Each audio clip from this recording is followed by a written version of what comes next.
Hi everyone, welcome back to the channel. Today I will show you a super easy way to find the brand new underwater tweezer in Face It. After the latest update, first make sure the tweezer chest icon appears on the bottom left corner like this. And then if the icon shows up, it means the underwater tweezer has spawned somewhere on the map.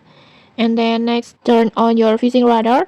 And then this part is super important because the radar will help you track the exact locations of the treasure. And then also don't forget to wear your diving gear.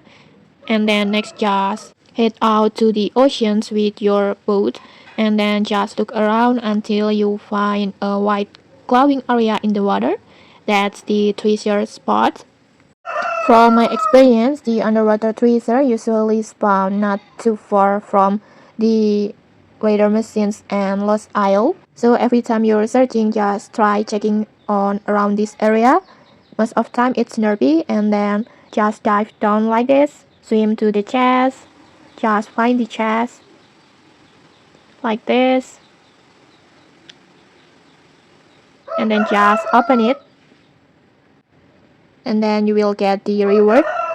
Usually, you can get coins or maybe potions like me, and then lanterns or many other items. And okay, like this, if you found this helpful, don't forget to like, comment, and subscribe for more tutorials.